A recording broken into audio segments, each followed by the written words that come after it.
Hello दोस्तों, welcome to my YouTube channel matric and inter coaching centre PK. आज हम लोग एक नए टॉपिक पर बात करेंगे, उत्पादन फलन, जिसे इंग्लिश में कहते हैं प्रोडक्शन फंक्शन।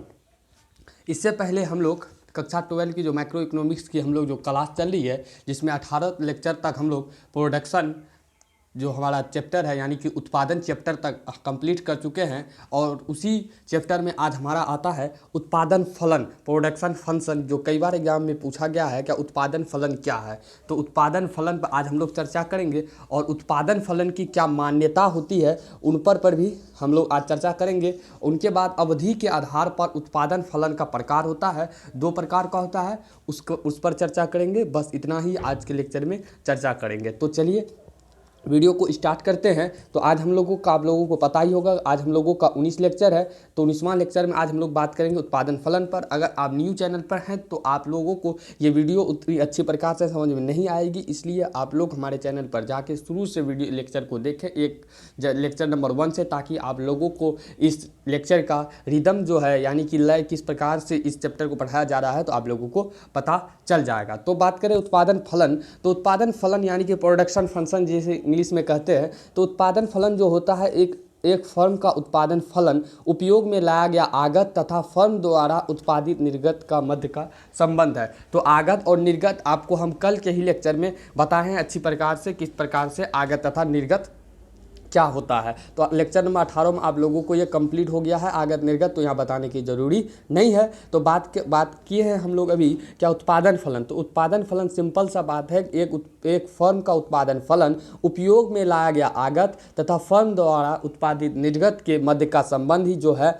वही उत्पादन फलन है। तो क्या कह रहा है, क्या फर्म का कोई अगर फर्म है तो उसमें उत्पादन फलन उपयोग में लाया गया, यानी कि फर्म का उत्पादन करने के लिए जो वस्तु का उपयोग में लाया जाता है तो उनके आगत तथा फर्म द्वारा उत्पादित निर्गत के मध्य का संबंध है। तो आगत को हम लोग कल क्या पढ़े थे, जो वस्तुएं फर्म द्वारा उपयोग में लाया जाता है वह हमारा आगत होता है, और फर्म द्वारा जो उत्पादित की जाती है जो वस्तु को, वह हमारा क्या हो जाता है, निर्गत हो जाता है। तो यही दोनों के बीच के संबंध को ही हमारा उत्पादन फलन कहा जाता है। उत्पादन फलन में ही बात करें तो उपयोग में लाया गया आगत की विभिन्न मात्राओं के लिए यह निर्गत की अधिकतम मात्रा प्रदान कर सकता है। तो उपयोग में जो हम किसी प्रकार की वस्तु को फर्म में लाते हैं वह हमें निर्गत यानी कि उस वस्तु की अत्यधिक मात्रा देता है आगत की अपेक्षा, जिसका उत्पादन किया जा सकता है। उत्पादन फलन हमें यह बताता है कि हम एक निश्चित अवधि में दिए गए आगत का प्रयोग कर हम कितना निर्गत का उत्पादन कर सकते हैं। तो उत्पादन फलन हमारा क्या है, क्या एक फर्म का उत्पादन फलन उपयोग में लाया गया आगत तथा फर्म द्वारा उत्पादित निर्गत का मध्य का संबंध है। सिंपल सा, वही उपयोग में लाया गया आगत की विभिन्न मात्राओं के लिए यह निर्गत की अधिकतम मात्रा प्रदान कर सकता है, जिसका उत्पादन किया जा सकता है। उत्पादन फलन हमें क्या बताता है कि एक निश्चित अवधि में दिए गए आगत का प्रयोग कर हम कितना निर्गत उत्पादन कर सकते हैं। तो आई होप आप लोगों को उत्पादन फलन का जो हमारा डिफिनेशन है वह समझ में आ गया होगा। नेक्स्ट बात करें हम लोग, क्या उत्पादन फलन को गणितीय फलन में किस प्रकार से दर्शाते हैं। तो उत्पादन फलन को गणितीय रूप में इस प्रकार से दर्शाते हैं, उत्पादन फलन QX बराबर F ब्रैकेट ABCD। तो इसमें QX जो है आपका वस्तु X का भौतिक उत्पादन है। QX आपका क्या है, वस्तु X का भौतिक उत्पादन है। वहीं इसमें ABCD आपका उत्पत्ति का साधन है। तो उत्पादन फलन प्रोडक्शन फंक्शन को हम लोग दर्शाते हैं उत्पादन QX बराबर FAB और CD के रूप में दर्शाते हैं। वहीं QX हमारा वस्तु का X भौतिक उत्पादन होता है और ABCD उत्पत्ति का साधन होता है। उत्पादन फलन आर्थिक समस्या न होकर तकनीकी समस्या है। इनमें साधन और उत्पादन की मात्रा का अध्ययन किया जाता है। किसी फर्म का उत्पादन फलन उत्पादन तकनीक कहलाता है। तो ऑब्जेक्टिव में पूछा जा सकता है क्या उत्पादन फलन आर्थिक समस्या है या एक तकनीकी समस्या है। तो उत्पादन फलन जो है हमारा वह आर्थिक समस्या नहीं है, बल्कि हमारा उत्पादन फलन तकनीकी समस्या है। किसी फर्म का उत्पादन फलन उत्पादन तकनीक कहलाता है। किसी भी फर्म का उत्पादन फलन क्या कहलाता है, ऑब्जेक्टिव के तौर पर पूछा जा सकता है, किसी भी फर्म का उत्पादन फलन क्या कहलाता है, तो उत्पादन तकनीक कहलाता है। क्या कहलाता है?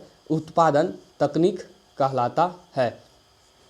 नेक्स्ट बात करें हम लोग, क्या उत्पादन फलन की कुछ मान्यताएं होती है। क्या होती है? उत्पादन फलन की कुछ मान्यताएं होती है। तो आप लोगों को बता दें, इसी प्रकार का अगर आप लोगों को पीडीएफ चाहिए तो सेम टू सेम इसी प्रकार का, तो आप लोगों को डिस्क्रिप्शन में हमारा टेलीग्राम चैनल का लिंक मिल जाएगा, तो आप लोग वहां से जाके जुड़ सकते हैं और वहां आप लोग इस लेक्चर का पूरा पीडीएफ प्राप्त कर सकते हैं। तो बात करते हैं उत्पादन फलन की अब मान्यता पर। तो उत्पादन फलन की कुछ मान्यता होती है।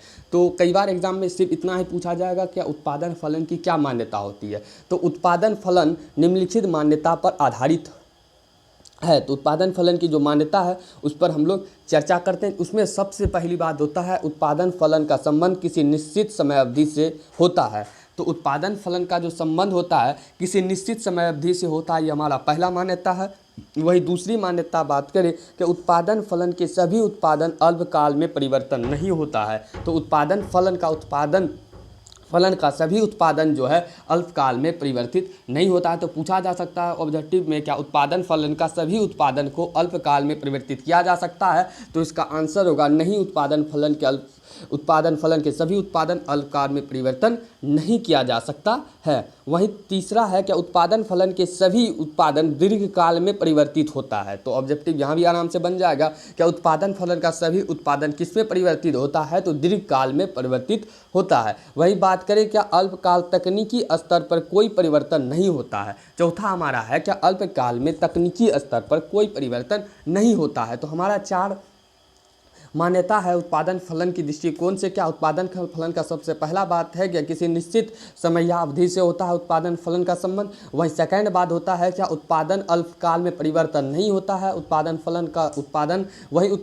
का सभी उत्पादन जो है वह दीर्घकाल में परिवर्तित होता है और अल्पकाल में तकनीकी स्तर पर कोई परिवर्तन नहीं होता है। नेक्स्ट हम लोग बात करेंगे, क्या अब अवधि के आधार पर उत्पादन फलन का कितना प्रकार होता है। तो अभी हम लोग कितने प्रकार के उत्पादन के बारे में क्या क्या जाने कि उत्पादन फलन का डिफिनेशन जान लिए और वहीं उत्पादन फलन का गणितीय रूप जान लिए और उत्पादन फलन की मान्यता को जान चुके हैं। तो अब अवधि के आधार पर उत्पादन फलन को भी बांटा जाता है। कई बार में एग्जाम में पूछा जाता है, क्या उत्पादन फलन के प्रकार को बताइए। तो अवधि के आधार पर ऑब्जेक्टिव में पूछा जाएगा, अवधि के आधार पर उत्पादन फलन के कितने प्रकार हैं। तो अवधि के आधार पर आपका जो है उत्पादन फलन का 2 प्रकार है।